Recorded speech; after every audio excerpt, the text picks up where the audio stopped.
I suppose the story really begins before I knew what a story was. Back when I was just a kid who thought the world made sense, that effort equaled reward, that people meant what they said. I grew up in a modest house on the edge of town, the kind of neighborhood where the houses all looked vaguely similar and everyone knew everyone else's business. My parents were good people, the kind who worked steady jobs and paid their bills on time and never made waves. My father managed a small hardware store. My mother worked part-time at the library. They weren't ambitious in the way that word usually means, but they were steady, reliable, content with what they had. I was their only child, and I think they saw me as their chance to do something different, something bigger. Not in a pushy way, they never pressured me, but there was this quiet expectation that I'd go to college, get a good job, maybe move to a bigger city. They wanted stability for me, the kind that came from education and planning, not from taking risks or chasing dreams. I absorbed that mentality early. I became the kind of kid who did his homework without being asked, who studied for tests days in advance, who kept his head down and followed the rules. But there was something else too, something they didn't know about.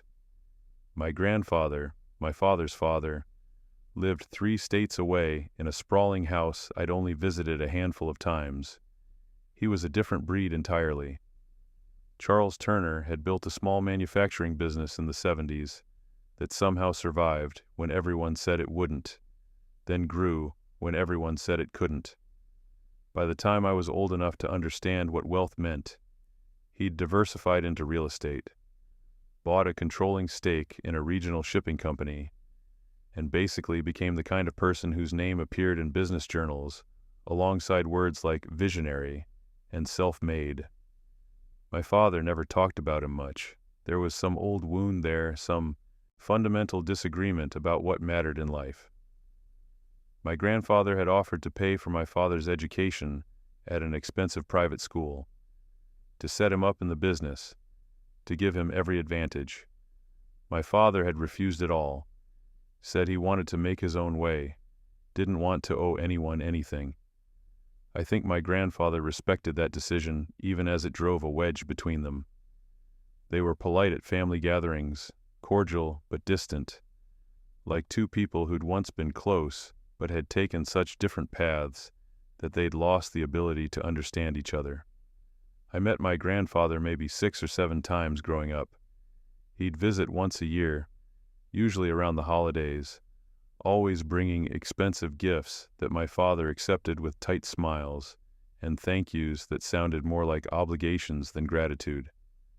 My grandfather was tall and lean, even in his 70s, with sharp eyes that seemed to calculate the value of everything they saw. He'd ask me about school, about my grades, about what I wanted to do with my life. I'd give the careful answers my parents expected: college, stable career, normal middle-class ambitions. He'd nod slowly, like he was filing the information away for later use. Then when I was 14, he did something that changed the dynamic entirely. He started sending me books, not kids' books, but serious books about business, about finance, about how money worked and how power accumulated. Books with titles like The Intelligent Investor and Competitive Strategy and The Innovator's Dilemma. My parents didn't know what to make of it. My father said I didn't need to read them, that I should focus on my schoolwork, but I was curious. I started reading them late at night, long after I was supposed to be asleep. The books fascinated me in a way nothing else had. They explained the world as a system, a game with rules that could be learned and patterns that could be recognized. They made it clear that wealth wasn't magic or luck, it was strategy, discipline, the patient accumulation of small advantages over time. I started paying attention to different things. I noticed which businesses thrived and which failed. I watched the housing market in our town, saw which properties sold quickly and which languished. I began to understand that beneath the surface of normal life, There was this whole other layer of cause and effect that most people never saw. By the time I started high school, I was probably reading at a college level, at least when it came to economics and business. I kept it to myself mostly. It wasn't the kind of thing you bragged about at 15. I was still the quiet kid, still the one who kept his head down and did his work and didn't make trouble. But inside, I was starting to think differently. I was starting to see possibilities. Our high school was typical for a mid-sized American town, about 1,200 students, divided into the usual hierarchies that form when you put that many teenagers in one building and tell them to figure it out. There were the athletes, the popular kids, the smart kids, the ones who didn't fit anywhere and knew it. I drifted somewhere in the middle to lower range, not quite invisible but close to it. I had a few friends, guys I'd known since middle school, who were similarly unremarkable. We ate lunch together, played video games on weekends, complained about homework and teachers and the general unfairness of being young. I wasn't unhappy exactly. I had goals. I knew I wanted to go to a good college, study business or finance, build towards something bigger than what I had, but I was also lonely in a way I couldn't quite articulate. I watched the popular kids with a mixture of envy and incomprehension. They seemed to operate by different rules, to have access to a world that I could see but couldn't enter.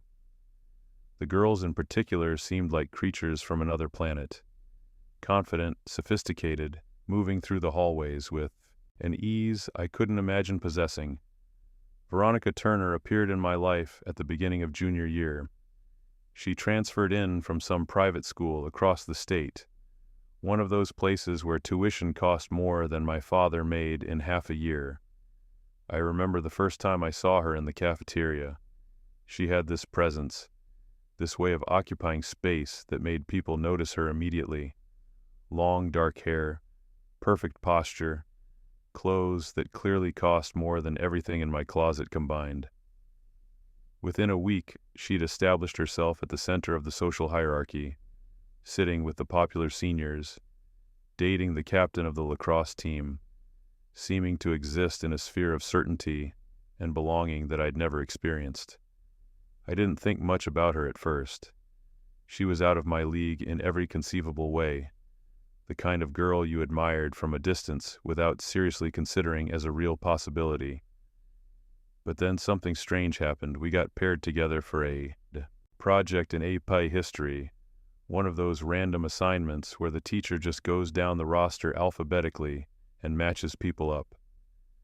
Turner came after my last name, so suddenly I was spending afternoons with Veronica Turner in the library, researching the Great Depression and arguing about thesis statements. She was different one-on-one, still confident, still clearly from a different world, but also curious and surprisingly easy to talk to. She asked questions about the books I was reading, about what I thought about things, about why I cared so much about getting the project perfect when everyone else just wanted to get it done. I found myself talking more than I usually did, explaining ideas I'd never tried to articulate before. She listened in this intense way that made me feel like what I was saying actually mattered. The project lasted 3 weeks. By the end of it, something had shifted. She started saying hi to me in the hallways. She'd sit with me in the library. Sometimes when her friends were busy.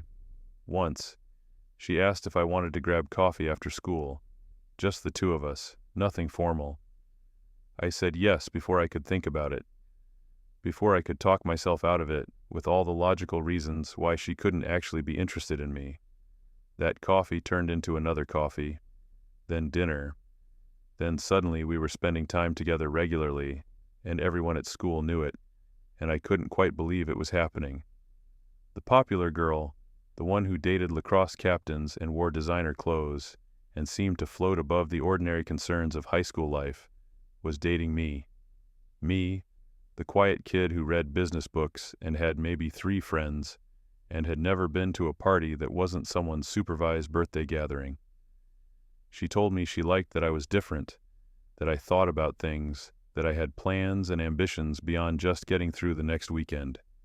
She said the guys she usually dated were boring, all surface and no depth, obsessed with status and sports and maintaining their position in the social hierarchy. She said I was real in a way they weren't. I believed her. God, I believed every word. Looking back now, I can see the signs I missed, the small moments that should have warned me.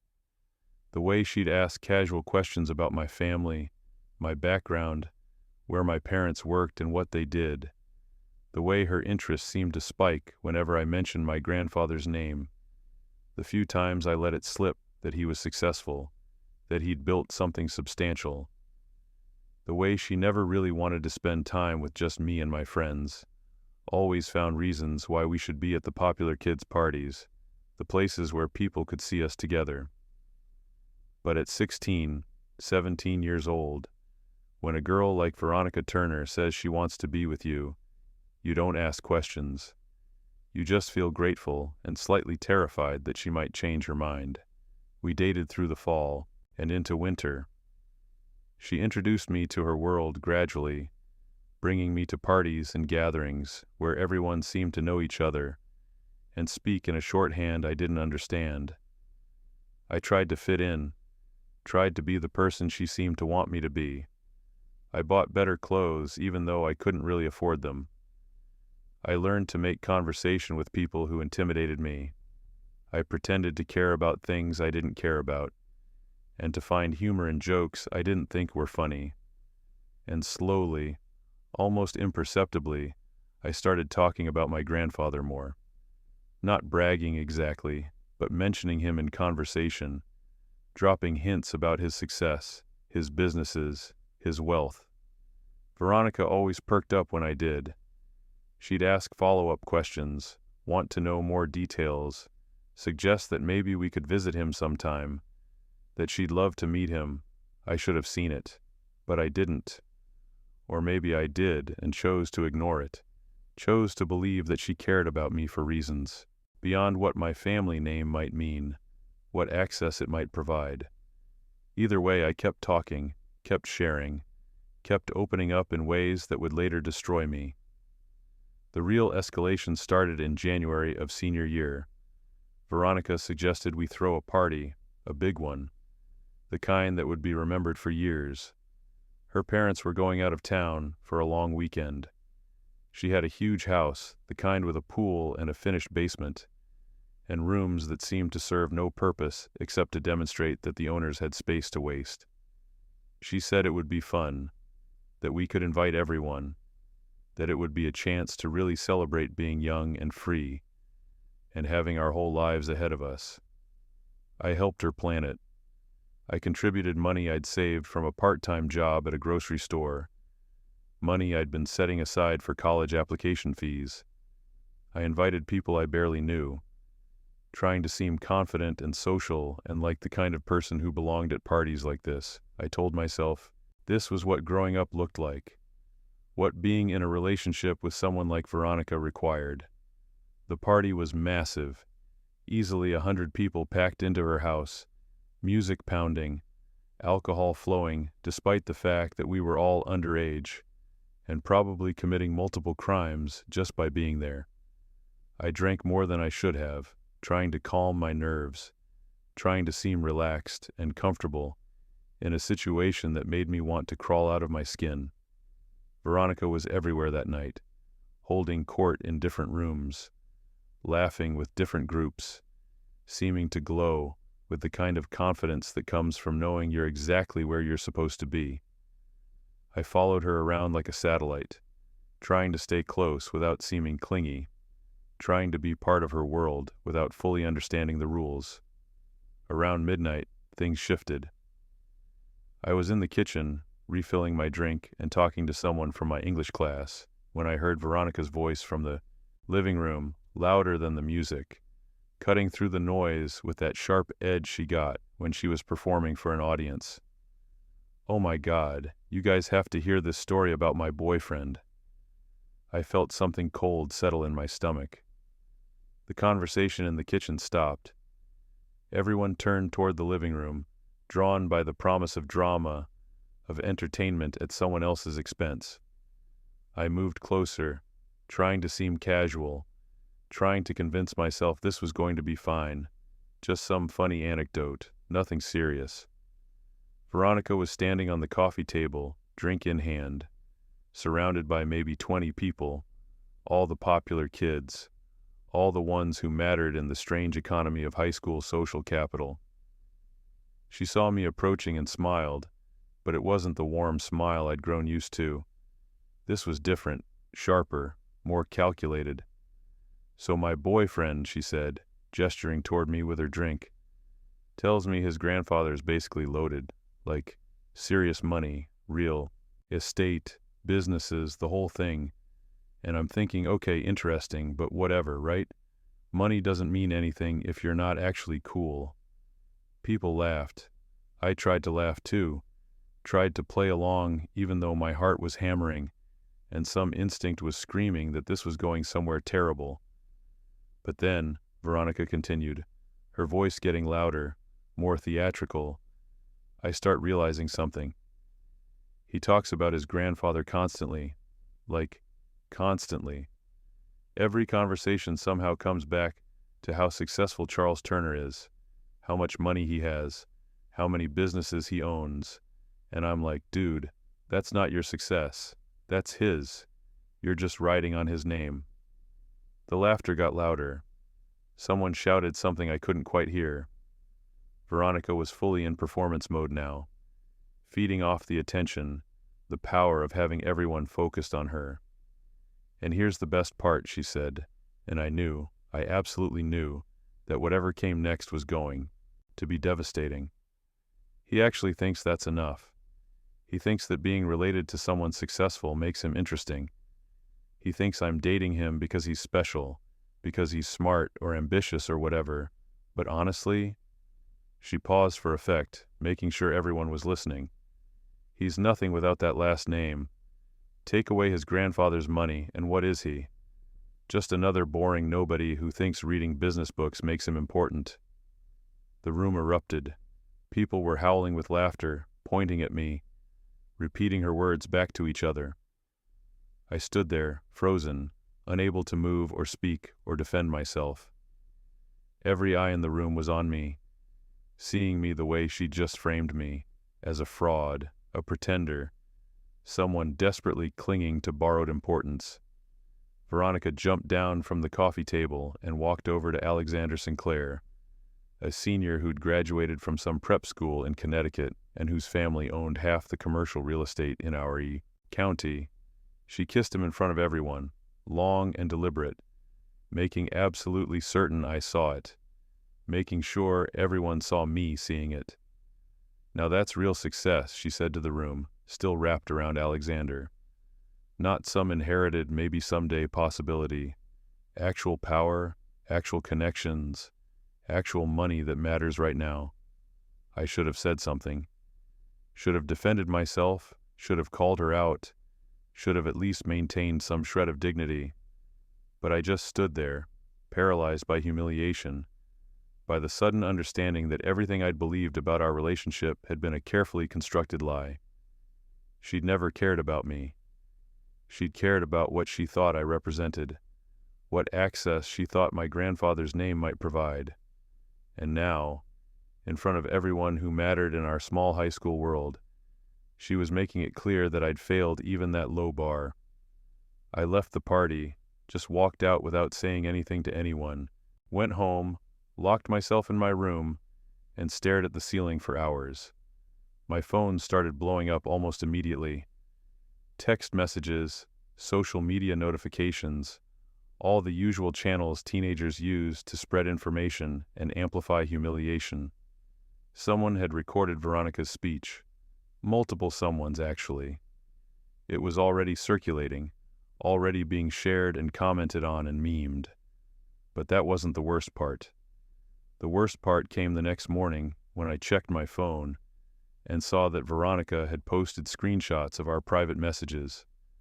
Months of conversations, taken completely out of context, edited to make me look as pathetic as possible. Messages where I'd talked about feeling insecure, about not fitting in, about being grateful that she saw something in me.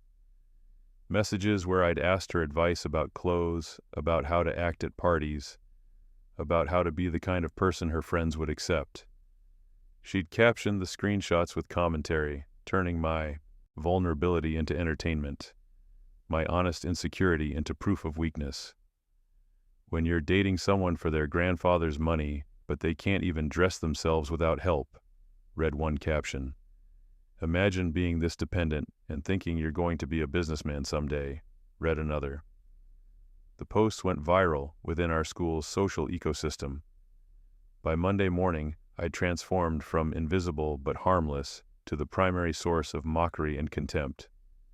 People I'd never spoken to felt entitled to comment on my character, my intelligence, my worth. Teachers looked at me with pity. My few friends didn't know what to say, how to help, whether acknowledging what had happened would make it worse or better. Veronica, meanwhile, was everywhere with Alexander Sinclair. They were the perfect couple, the ones everyone envied and wanted to be. She'd leveled up in the most visible way possible, trading me for someone whose power was immediate and obvious, whose family name actually meant something right now rather than in some uncertain future.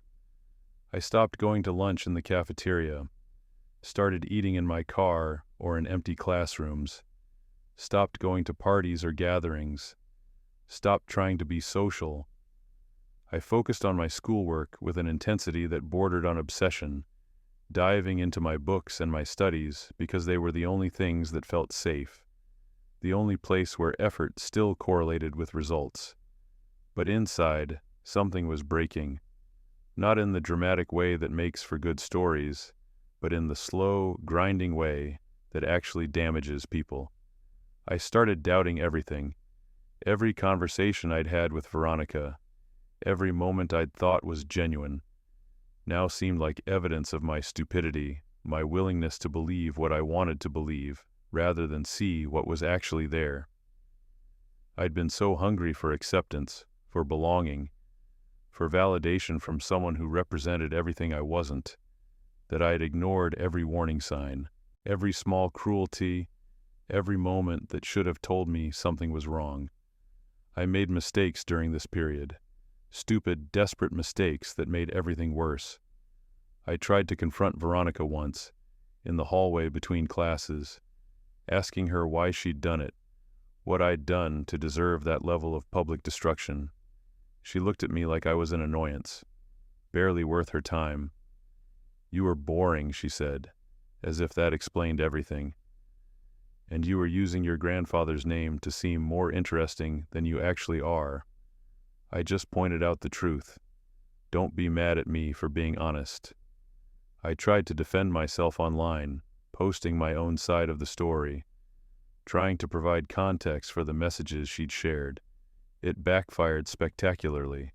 People accused me of being unable to take a joke, of being too sensitive, of trying to blame someone else for my own inadequacy. The narrative was set. I was the loser who'd briefly dated above his station and then gotten put back, in his place. Nothing I said could change that. I tried to talk to my parents about it, to explain what was happening, but I couldn't find the words. How do you tell your mother and father that you've been publicly humiliated because you tried to use your grandfather's success to seem more important than you are? How do you admit that you were so desperate for acceptance that you basically sold your family's private business for social capital that turned out to be worthless? So I kept it to myself, became even quieter, even more withdrawn. My grades stayed high because I had nothing else to focus on, but I stopped participating in class, stopped raising my hand, stopped engaging with anyone or anything beyond the minimum required. I was physically present but emotionally shut down, going through the motions while waiting for high school to end, for college to start, for some kind of reset that would let me escape the person I'd become. The isolation was crushing. My friends, the few I had, didn't know how to help me. They'd make awkward jokes about it, trying to lighten the mood, or they'd avoid mentioning it entirely. creating this weird silence around the central fact of my existence. Either approach made me feel more alone. I started skipping social events entirely, making excuses about homework or family obligations, until people stopped inviting me and I could pretend I preferred the solitude anyway. I spent a lot of time in the library, reading the business books my grandfather had sent me, studying investing and strategy and the mechanics of building wealth. It was the only thing that made sense, the only pursuit that felt meaningful. I started keeping a journal, writing down ideas and observations and theories about how money worked, how power accumulated, how the world actually functioned beneath its pleasant surface. I didn't know what I was preparing for exactly, but I knew I was preparing for something. Veronica's relationship with Alexander Sinclair became the defining social event of senior year. They were homecoming king and queen. They were in all the photos, all the memories, all the moments that people would look back on and think of as the good times. She'd accomplished exactly what she wanted, ascended to the very top of the high school hierarchy through a combination of charisma, calculation, and ruthless self-interest. I graduated without fanfare. Went to prom alone, actually. Not as some kind of statement, but because I genuinely had no one to go with, and my mother insisted I shouldn't miss it. I stood against the wall most of the night, watching Veronica dance with Alexander, watching everyone celebrate the end of high school and the beginning of whatever came next, feeling like I was observing from behind glass. Then, 2 weeks after graduation, my grandfather died. It was sudden, a heart attack in his sleep. He was 78, had seemed healthy, had been actively running his businesses until the day it happened. My father got the call early in the morning. I heard him on the phone in the kitchen, his voice tight and strange in a way I'd never heard before. When he came to tell me, there were tears in his eyes, though I didn't know if they were from grief or guilt or some complicated mixture of both. The funeral was enormous. People I'd never met, business associates and partners and competitors, all gathering to pay their respects to a man who'd built something real, something that mattered. I stood beside my father and mother, watching the procession of suits and solemn faces, realizing for the first time how little I actually knew about my grandfather's life, about what he'd accomplished and who he'd been beyond the few awkward holiday visits. The will reading happened a week later. My father didn't want to attend. He said it felt mercenary, like vultures gathering to divide up the spoils. But the lawyer insisted we be there, said there were specific provisions that required our presence. So we drove 3 hours to my grandfather's estate, my father silent and tense the entire way, my mother trying to fill the silence with small talk that neither of us engaged with. The lawyer was professional, efficient, clearly used to handling complicated family dynamics around inheritance. He went through the standard provisions first: charitable donations, specific bequests to employees and associates, details about property and assets that meant nothing to me. My father was left a modest trust, enough to be comfortable, but not enough to dramatically change his life. He seemed relieved by that, like he'd been afraid of receiving more. Then the lawyer turned to me. "Your grandfather had specific provisions regarding you," he said, pulling out a separate document. He was very clear about his intentions. The majority of the estate, the businesses, the real estate holdings, the investment portfolios, everything that represented real wealth and power was designated to go to me. But there was a condition. Actually, a series of conditions so specific and strange that everyone in the room looked confused. The inheritance would be held in trust. I would have 10 years to build a successful business worth at least $1 million in profit, without using my grandfather's name, without using his connections, without leveraging any of the existing family wealth or reputation. I would have access to a modest living allowance, enough to survive, but not enough to live comfortably. The trust would be administered by a law firm that had never worked with my family before. Their job was to verify that I met the conditions honestly, without cheating or taking shortcuts. If I succeeded within 10 years, I would gain control of everything: the full estate, the businesses, the accumulated wealth. If I failed, or if I tried to use the family name or connections to cheat the conditions, everything would be sold and the proceeds donated to charity. Your grandfather wanted you to prove that you could build something real, the lawyer explained. He believed that inherited wealth without earned competence was a curse, not a blessing.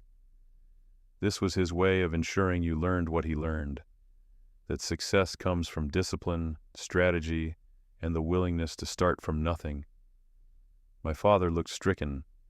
He started to argue, to say this wasn't fair, that I was just 18 and couldn't be expected to build $1 million business from scratch, but I cut him off.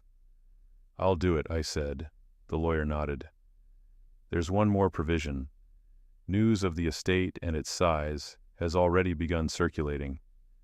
Your grandfather anticipated that people might attempt to reconnect with you specifically because of the potential inheritance. He advised that you use this situation to identify who truly values you versus who values what you might represent." I knew immediately who he was talking about: Veronica. Word of my grandfather's death and the size of his estate spread faster than I would have thought possible.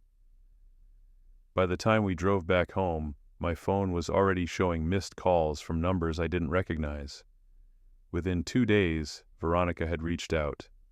A long, carefully crafted text message talking about how sorry she was for my loss, how she'd always admired my grandfather from what I'd told her, how she'd been thinking about our relationship and regretted how things had ended. She wanted to meet for coffee, to talk, to maybe see if there was still something between us. I read the message 3 times, felt the old pull, the part of me that still remembered what it felt like to have her attention, to be seen by someone who represented everything I wasn't. But I also saw it clearly for what it was: a calculated attempt to position herself near potential wealth, to secure access to something she thought I might eventually control. I didn't respond, just blocked her number, blocked her on, blocked social media, deleted every photo and message and reminder that she'd ever been part of my life. Then I told my parents I was leaving. Not running away exactly, but going somewhere else.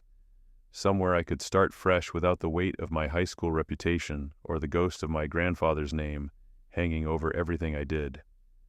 I chose a city 5 hours away, big enough to disappear into, but not so overwhelming that I'd be completely lost.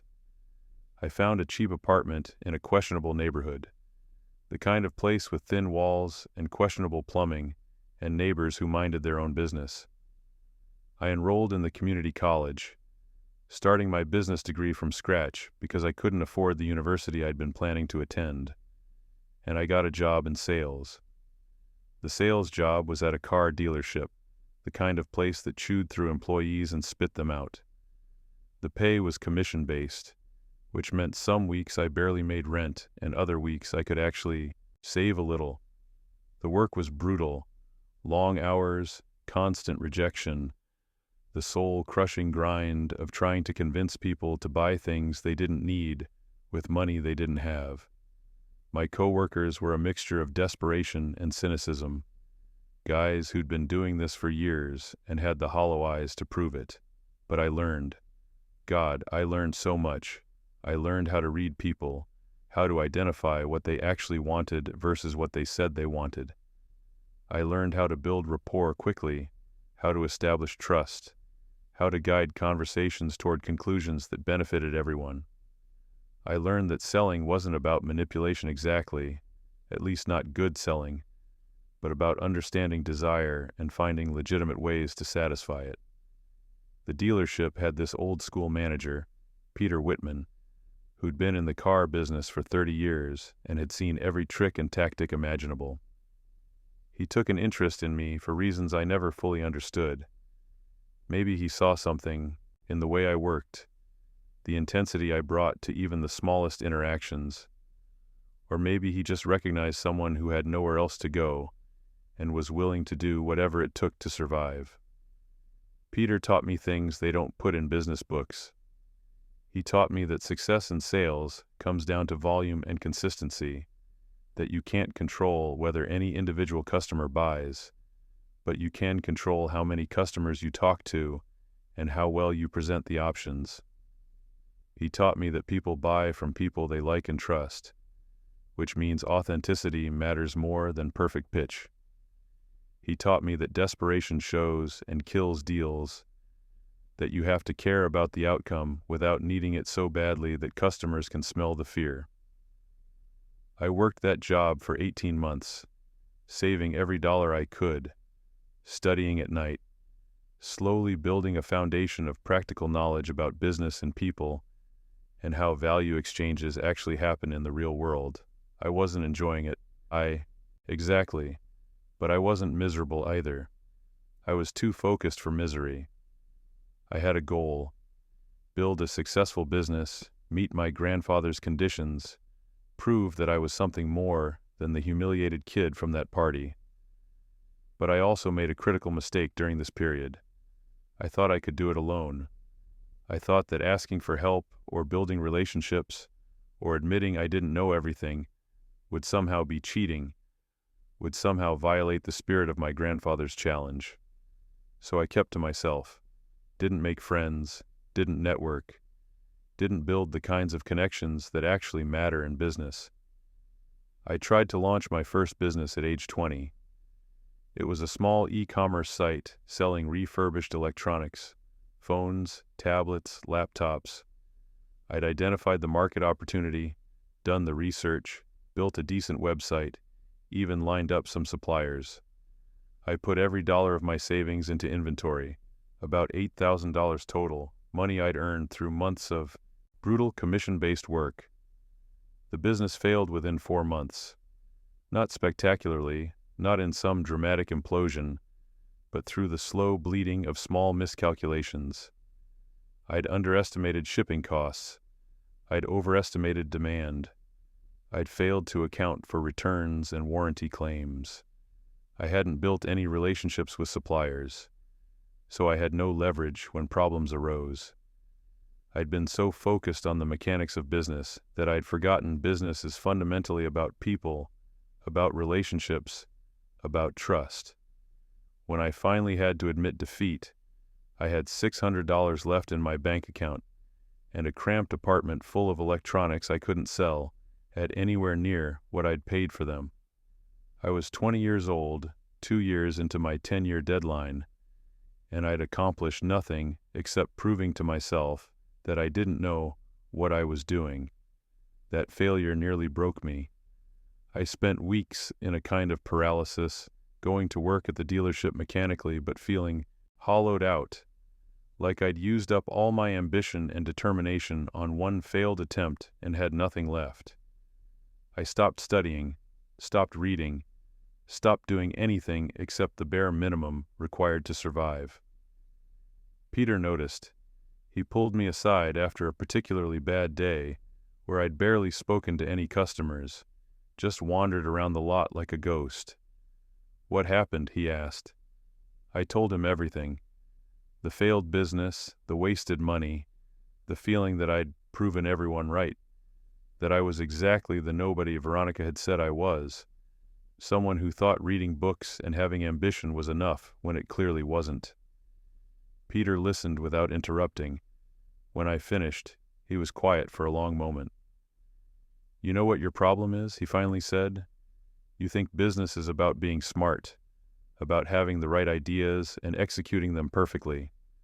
But that's not what business is. Business is about relationships and resilience and being willing to fail enough times that you eventually learn what works." He paused, seeming to consider something. "You want to know how I've survived in this business for 30 years? It's not because I'm the best salesman or the smartest guy, or because I never make mistakes. It's because I show up every day and I treat people right, and when I fail, and I fail all the time, I don't disappear into my own head and decide I'm worthless. I just try something different." It wasn't profound exactly, but it landed in a way that abstract advice usually doesn't. I realized I'd been treating my failure as evidence of some fundamental inadequacy, rather than as data, as information about what didn't work that I could use to figure out what might. I stayed at the dealership, kept working, kept studying, but with a different approach. I started actually talking to people, started building relationships with customers that lasted beyond the transaction, started networking with other salespeople, learning from them, trading information about what worked and what didn't. I enrolled in night classes at the community college, taking everything I could find related to business, accounting, marketing, finance, operations management, and slowly, very slowly, I started to rebuild. Not just my confidence, but my entire understanding of what success actually required. I stopped thinking about business as a solo achievement and started seeing it as a fundamentally collaborative process. I stopped trying to prove I was smart enough and started focusing on being useful enough. By age 22, I'd saved enough to try again, but this time I was smarter about it. I identified a different opportunity, a service business, not a product business. Something that required minimal inventory and startup capital, but maximized relationships and reputation. I started a small digital marketing consultancy, helping local businesses improve their online presence, optimize their websites, manage their social media. It was unglamorous work. I was essentially a freelancer, cobbling together clients one at a time, working 80-hour weeks, doing everything myself because I couldn't afford to hire anyone. But it worked. Slowly, incrementally, it worked. I took on a client, did good work, used them as a reference to get the next client. I reinvested every dollar back into the business, buying better tools, learning new skills, gradually expanding the services I could offer. The breakthrough came from an unexpected place. One of my clients was a small regional shipping company struggling with operational inefficiency. I'd been hired to fix their website, but while working with them, I started noticing problems in their logistics systems, inefficiencies in how they routed trucks and managed inventory. I mentioned some ideas to the operations manager, careful not to overstep, just observations from an outside perspective. He asked me to write up a formal proposal. I did, spending 3 days creating a detailed analysis of their operations and specific recommendations for improvement. They implemented maybe half of my suggestions, but those changes resulted in a 12% reduction in costs over 6 months. They were thrilled. They paid me a consultancy fee that was more than I'd made in the previous 3 months combined. And suddenly I had a case study, proof that I could deliver real value beyond just websites and social media posts. I pivoted the business, started positioning myself as an operations consultant, someone who could analyze business processes and find efficiencies. It was harder to sell, required more explanation, more trust from potential clients, but it was also more valuable and more defensible. I wasn't competing with every freelance web designer anymore. I was competing with much larger consultancies, but I could undercut their prices while providing more personalized service. The business grew, not explosively but steadily, sustainably. By age 24, I had 3 employees, a web developer named Scott Cooper, a data analyst named Timothy Hill, and an office coordinator named Melissa Robinson. By 25, I was generating $200,000 in annual revenue, with profit margins around 30%. It wasn't the $1 million I needed, but it was real. It was growing, and I was learning to run an actual company with actual employees and actual operational complexity. I was also changing as a person, though I wouldn't have articulated it that way at the time. The work consumed me completely. I had no social life, no hobbies, No interest beyond building the business and proving my grandfather's faith in me was justified.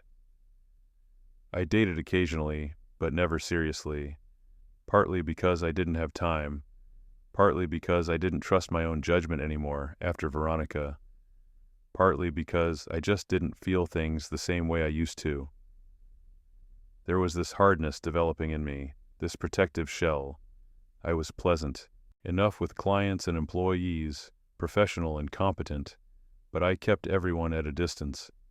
I didn't share personal information, didn't make friends, didn't let anyone get close enough to matter. It was safer that way.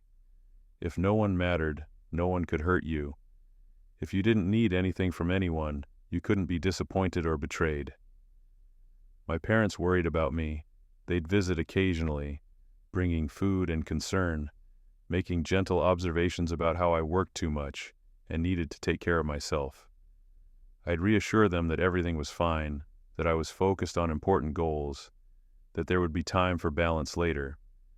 They'd exchange these looks that meant they didn't believe me, but didn't know what else to say. Around age 26, I had another critical realization.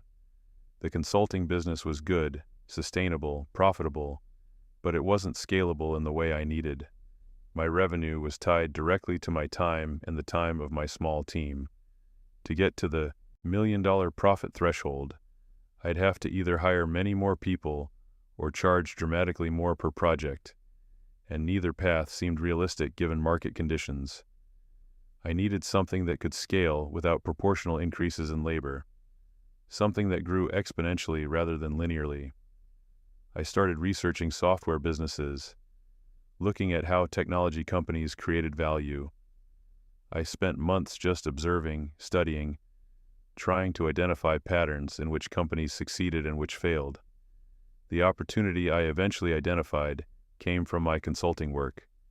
I kept seeing the same problems across different clients: difficulty managing projects, tracking time, coordinating teams, integrating different software tools.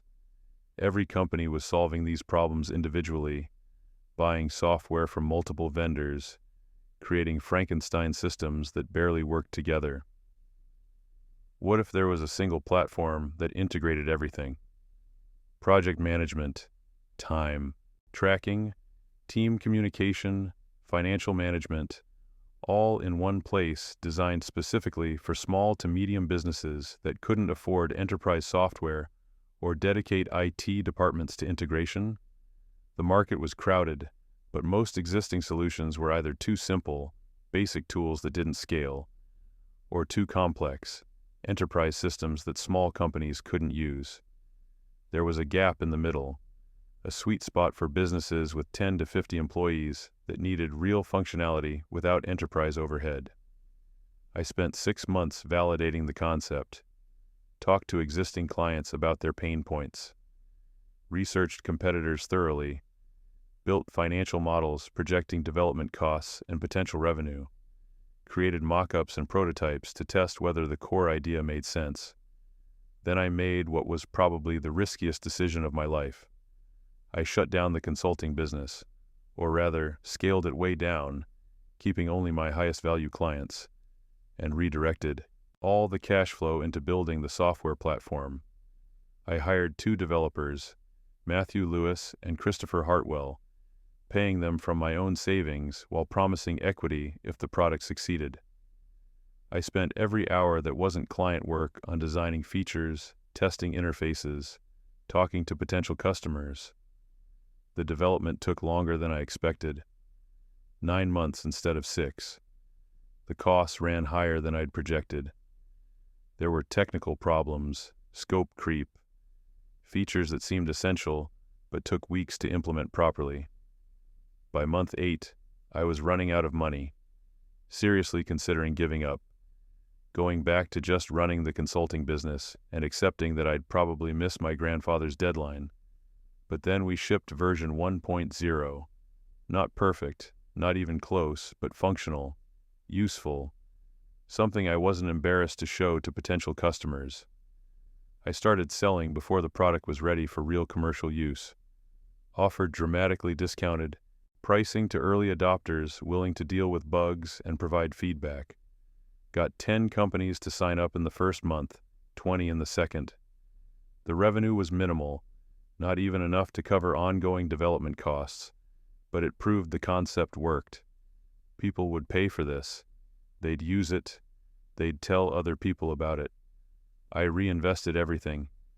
Every dollar from the remaining consulting clients, every dollar from the early software subscriptions, all back into development and sales. Hired a full-time salesperson, Angela Cooper, who understood small business operations and could articulate value propositions to potential customers. Hired a support specialist, Denise Turner. The shared last name with Veronica created a strange moment when I first saw her resume, but she was competent and needed the job, and I was trying to be the kind of person who didn't let old wounds determine business decisions. The product improved rapidly with real user feedback. We added features, fixed bugs, smoothed out workflows that initially seemed logical but turned out to be confusing. By month 6 post-launch, we had 80 paying customers generating $40,000 in monthly recurring revenue. By month 12, 200 customers and $90,000 monthly. The growth accelerated. Customers told other customers. We implemented a referral program that incentivized word-of-mouth marketing. We added integration with popular accounting and communication tools, making it easier for companies to adopt our platform without abandoning their existing systems. We focused obsessively on customer support, responding to issues within hours, treating every problem as an opportunity to improve. I was 28 years old, 8 years into my 10-year deadline, and the software business was generating $700,000 in annual profit. Not $1 million yet, but close enough that I could see the path clearly.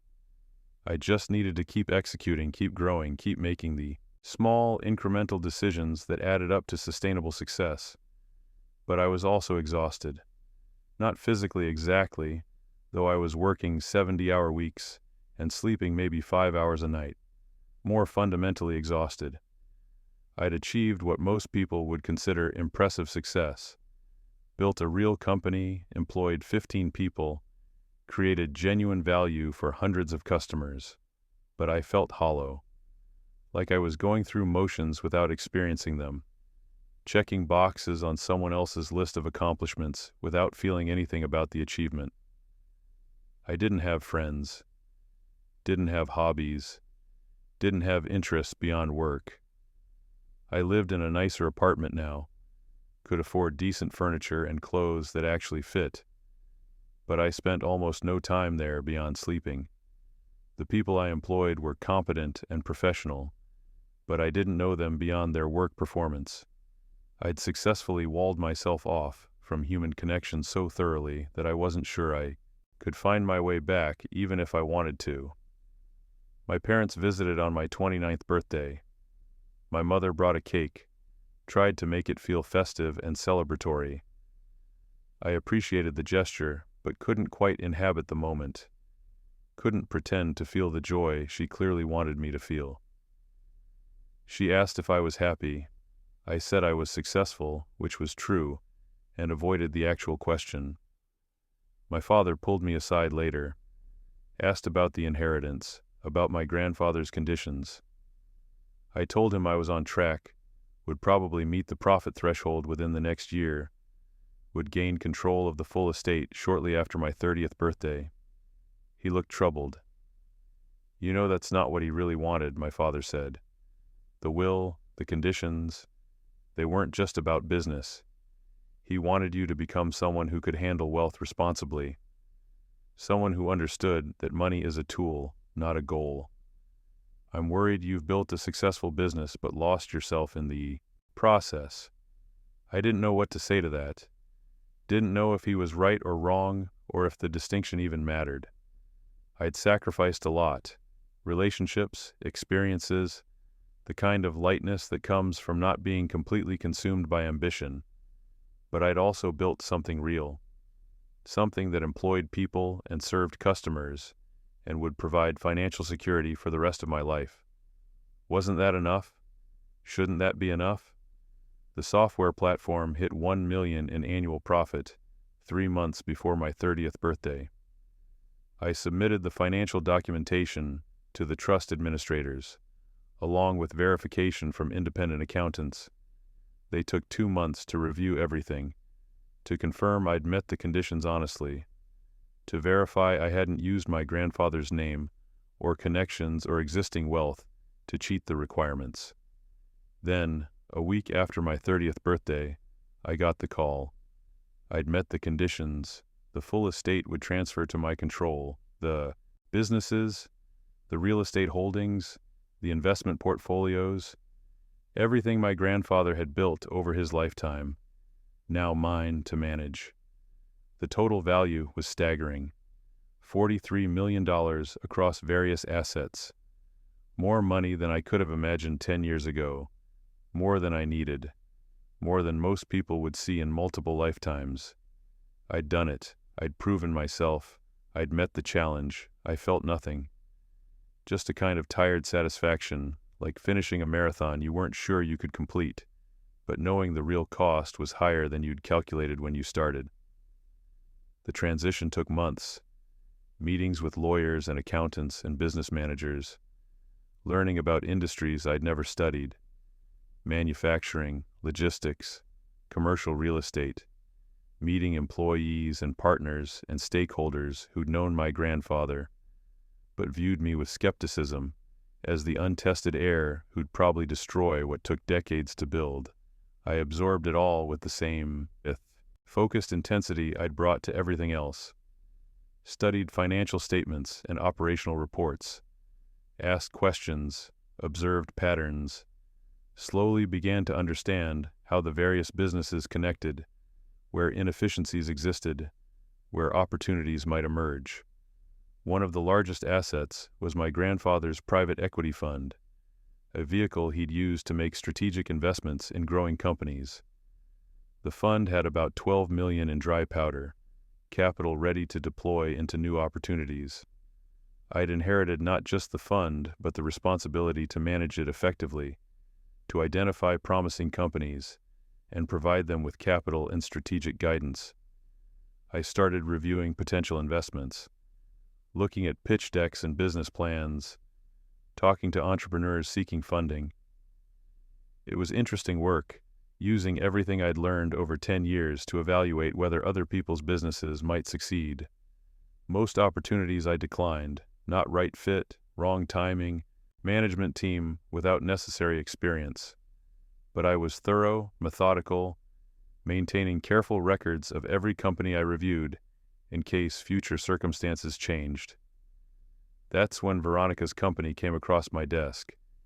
It had been 12 years since that party, 12 years since she'd destroyed me publicly and I'd blocked her out of my life.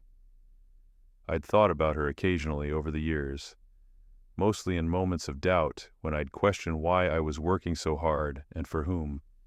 She existed in my memory as a symbol more than a person, a reminder of humiliation and betrayal that drove me forward when I might otherwise have quit. The pitch deck was professional, polished, exactly what you'd expect from someone who understood how to package herself effectively. Lauren Ashford, her business partner and co-founder, was listed as the operations lead. Veronica was CEO, the face of the brand, the one whose social media following and public profile would drive customer acquisition. The business was a fashion company focused on sustainable luxury, targeting millennial and Gen Z consumers who wanted to feel good about their purchases. They'd launched 2 years ago, gained significant traction through Veronica's influencer platform, expanded maybe too quickly into physical retail. Now they were drowning in debt, needed capital to restructure, to right-size their operations, to survive long enough to either find profitability or sell to a larger company. The numbers were bad. $3 million in debt, about 18 months of runway at current burn rate, declining sales as the initial buzz wore off and operational problems became visible. Without significant investment and restructuring, the company would fail within a year. With the right intervention, it might survive, might even become valuable. I spent a week analyzing everything: financial statements, market analysis, competitive landscape, growth projections. I interviewed Lauren separately, assessed her competence and honesty. I reviewed Veronica's social media presence, saw how she'd built an audience of 2.3 million followers, how she projected this image of success and confidence and authentic self-made achievement.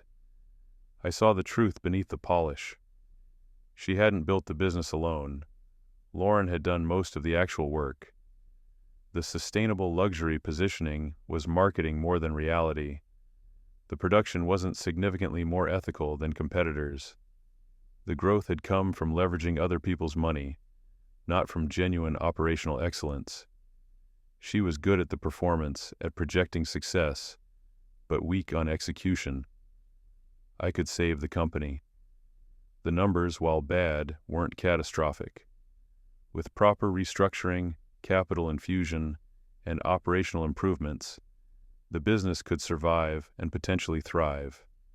The brand had value. The customer base, while expensive to acquire, did exist.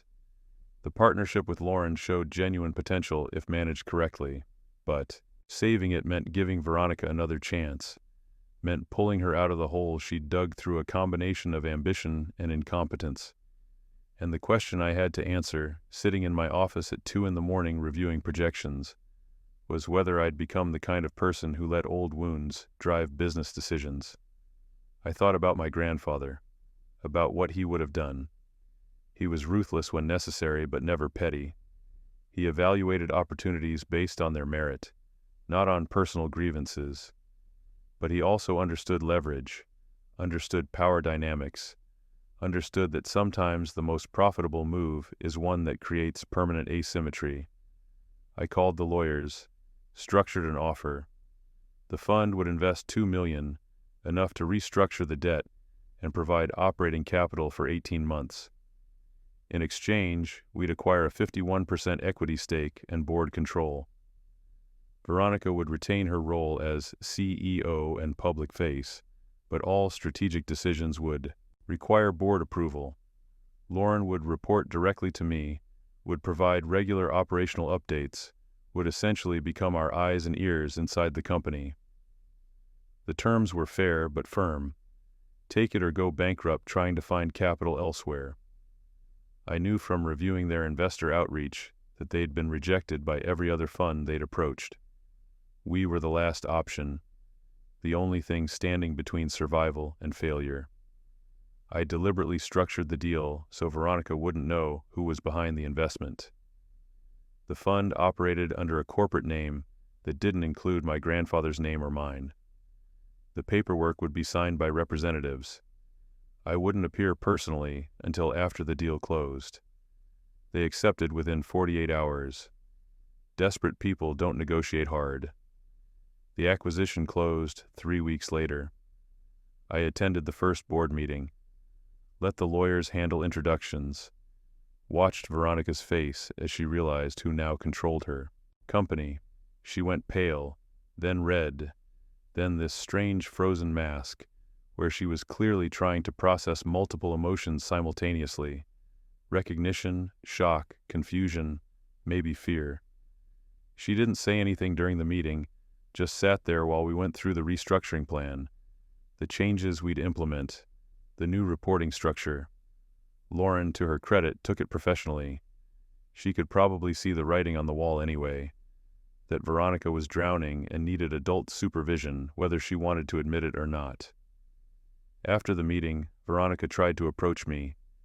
I was gathering papers, preparing to leave, when she said my name. It was the first time I'd heard her voice in 12 years. "We need to talk," she said. "No," I replied without looking up. "We need to execute the restructuring plan. You need to follow the new operational guidelines. That's what we need to do." "But this is, you can't just—" I looked at her then, really looked at her, for the first time since that party. She was 30 years old, still beautiful in the carefully maintained way that influencers are beautiful, but there was something brittle underneath. The confidence that had seemed so natural in high school was revealed as performance, as costume. I said simply. I do own 51% of your company. You're welcome to review the purchase agreement if you're unclear on what that means. She started to say something else, but I walked out. Left her standing there. Left Lauren to deal with whatever emotional aftermath followed. I had other meetings, other responsibilities, other companies to manage. The restructuring was brutal but effective. We cut physical retail, refocused entirely on e-commerce, renegotiated supplier contracts, reduced staff from 47 to 19, killed product lines that didn't generate sufficient margin, rebuilt the entire operational infrastructure around profitability rather than growth. Veronica hated all of it. Every meeting, every decision, every change was met with resistance and argument. She wanted to maintain the illusion of being a major player, a successful entrepreneur building an empire. We wanted to build an actual business that might eventually generate returns for investors. Lauren became my primary point of contact.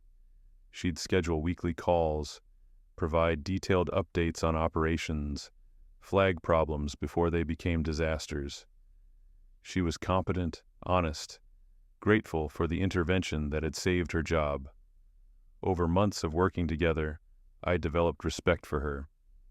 She'd been carrying Veronica's incompetence on her shoulders for years, doing the real work while Veronica took credit and lived beyond the company's means. The company slowly stabilized. 6 months post-restructuring, we hit profitability for the first time. Small profits, barely covering costs, but movement in the right direction. 9 months in, we had 3 consecutive profitable quarters. 12 months in, the business was generating enough cash that we could start paying down the debt. Veronica's role transformed completely. She was still CEO in title, still the public face for marketing purposes, but she had zero decision-making authority. Every strategic move went through me. Every expenditure over $5,000 required approval. Every hire, every vendor contract, every business decision of any significance was controlled by the board, which I controlled. She became essentially an employee in her own company. A well-paid employee with an impressive title, but someone who worked for someone else, who took direction rather than giving it, who had authority without power. I restructured her compensation too, reduced her salary to something reasonable for someone in her actual role, a brand spokesperson basically. Tied any bonuses to company performance metrics she couldn't manipulate. Made sure she understood that her lifestyle, her status, her entire public persona now depended on the company's success, which depended on decisions she no longer controlled. I never said any of this directly. Never had the confrontation she clearly wanted, the dramatic showdown where we'd rehash the past and I'd explain exactly what I was doing and why. I just implemented changes through normal business channels, had Lauren communicate decisions, maintained professional distance that made personal discussion impossible. The psychological impact was devastating to her in ways I could observe from the margins. Her social media presence changed. Less confident, less certain, the projections of success now tinged with something that looked like desperation. She posted about learning to let go of control and trusting the process, and other platitudes that influencers use when things aren't working, but they can't admit it publicly. She tried to reach out multiple times, emails asking for meetings, text messages that somehow got through my assistant's filtering, even a handwritten letter delivered to my office talking about how we should clear the air and find a way to work together effectively. I never responded, not once. I'd communicate through Lauren or through formal board communications, but never directly. I denied her the thing she wanted most: recognition, engagement, the acknowledgement that I cared enough to be angry or vengeful, or even interested in her perspective. The cruelest part, I suppose, was that I wasn't doing any of this to hurt her. I was just running a business, making rational decisions based on what would generate returns. The restructuring I implemented would have been the same, regardless of who the CEO was. The operational changes were necessary, given market conditions and competitive pressures. The tight control over spending and strategy was standard practice for turnaround situations. But because it was her company, because she'd built her entire identity around being a successful entrepreneur, and because she now had to watch someone else, specifically me, the person she'd once humiliated, exercise complete control over the thing she'd claimed as her achievement, every rational business decision landed as personal rejection. 2 years after the acquisition, the company was genuinely successful. We'd grown revenue 40% while maintaining profitability. We'd paid off all debt. The brand value had increased substantially. Several larger companies had approached us about potential acquisition, offering valuations that would generate excellent returns for all stakeholders. I sold. Not to the highest bidder, but to the one that would preserve the most jobs and maintain the brand's direction. The sale generated $7 million for the fund, a 3.5 times return on our $2 million investment over 30 months. Excellent by private equity standards. Veronica received about $1.2 million from her remaining equity stake after debt repayment. More money than she'd earned in her entire life before the business, but a fraction of what she'd expected when she founded the company, and only possible because of the restructuring she'd resisted at every turn. The acquiring company offered her a 2-year contract to stay on as a brand ambassador, a pure marketing role with no operational authority. She accepted because she didn't have better options, because her personal brand was too tied to the company to walk away without damaging her influencer career. I never saw her again after the sale closed. Our lives operated in completely different orbits. I was managing my grandfather's businesses and the growing private equity fund. She was taking photos and recording videos and maintaining the performance of success for an audience that didn't know the reality behind the image.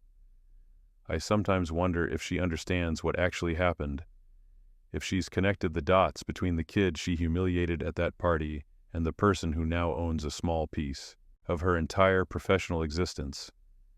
If she realizes that my value was never in my grandfather's name or wealth, but in the discipline and strategy and ruthless focus I developed specifically because she destroyed me, probably not. People rarely understand the patterns of their own lives. They just experience moments in isolation, react to circumstances, tell themselves stories that preserve their sense of agency and worth. I think about her occasionally, not with satisfaction exactly, but with a kind of distant observation. She wanted access to wealth and power through proximity, through relationships, through leveraging what other people had built. She got it briefly, then lost it because she never developed the competence to maintain it. Now she lives comfortably but not extravagantly, works a job rather than commands a company, depends on someone else's decisions about strategy and direction. I wonder sometimes if she posts her carefully filtered photos and thinks about how different things could have been. If she sees me occasionally in business journals or news stories about successful acquisitions and feels anything, regret, resentment, just the dull ache of roads not taken. If she tells herself it's not her fault, that the market changed or I got lucky or circumstances conspired against her in ways she couldn't control, I don't really care about the answers. That's the strange thing I've discovered. Real power isn't about making people suffer, or extracting revenge, or even being acknowledged. It's about being so far beyond someone that their opinion of you becomes irrelevant. It's about building something real enough that their validation or rejection doesn't matter. I'm 33 now. I run multiple successful businesses. I've built real wealth, created value for shareholders and employees and customers. I've achieved everything my grandfather challenged me to achieve, and then some. By any objective measure, I've won, but I also sleep badly, have trouble forming meaningful relationships, feel disconnected from experiences even as I'm having them. I work constantly not because I need to anymore, but because I don't know what else to do, who else to be, how to exist without the structure that ambition provides. My father was right, back when he worried that I was building a business but losing myself. The person I became in order to succeed, disciplined, focused, emotionally controlled to the point of numbness, isn't someone who knows how to relax or trust or be vulnerable.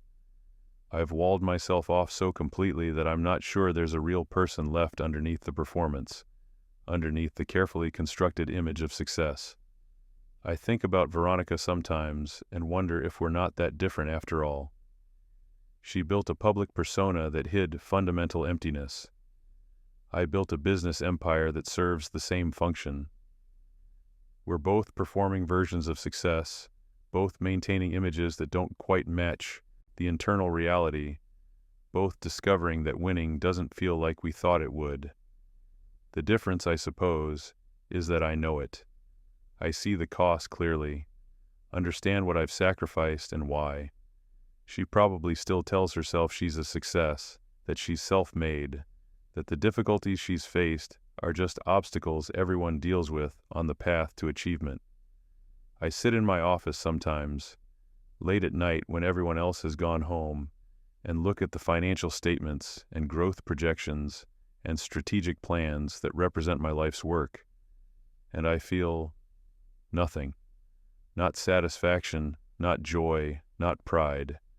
Just this hollow acknowledgement that I did what I set out to do, met the challenge, proved the point. The revenge I took wasn't violent or dramatic.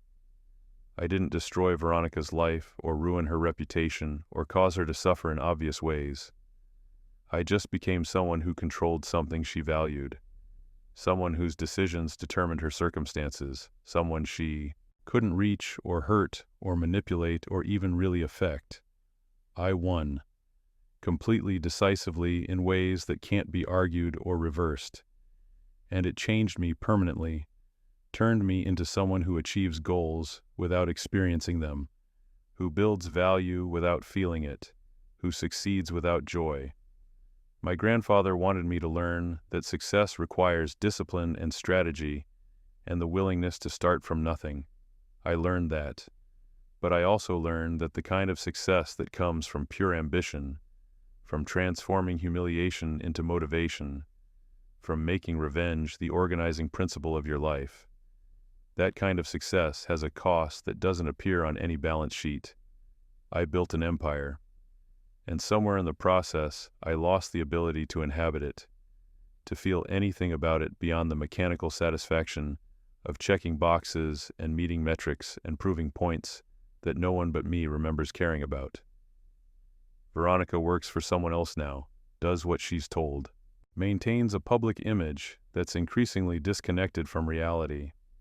She probably thinks she's the victim in our story, the talented entrepreneur who got screwed by circumstances and bad luck, and investors who didn't understand her vision. She'll never know the truth, that I saved her company, gave her a payday she wouldn't have earned otherwise, and in the process demonstrated exactly what she said all those years ago, that I'm nothing without my last name, without my grandfather's wealth, without the inherited advantages that smoothed my path. Except she was wrong about what that meant. I did start from nothing. I did build success without using his name or connections. I did prove that competence and discipline and strategy matter more than initial advantages. And in doing so, I became someone who can exercise power over her professional life while feeling nothing about it, while barely registering her existence except as a line item in a portfolio of investments. That's the real revenge, I think.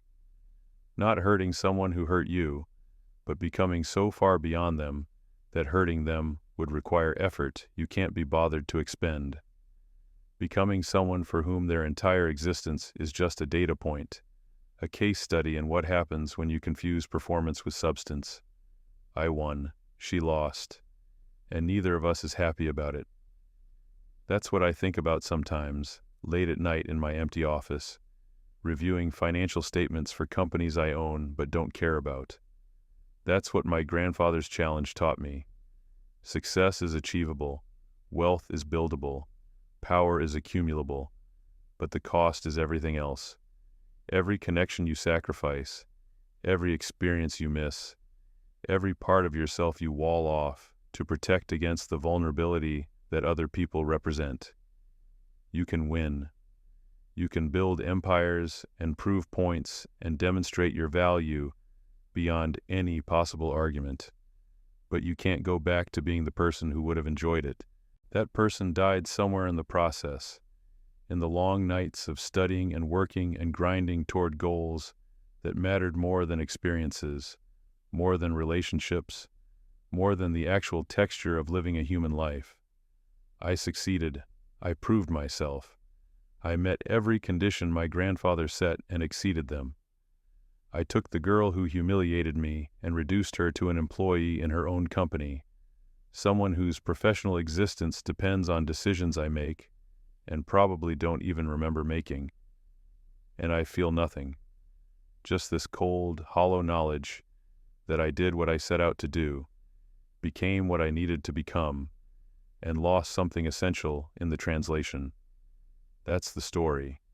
That's what revenge through success actually looks like when you follow it all the way through. Not triumph, not satisfaction, just achievement stripped of meaning, power exercised without feeling, success that tastes like nothing at all. Stories like this happen more often than we think. Subscribe if you want to hear the ones that usually stay unspoken. And if this story made you pause, a like helps the channel grow.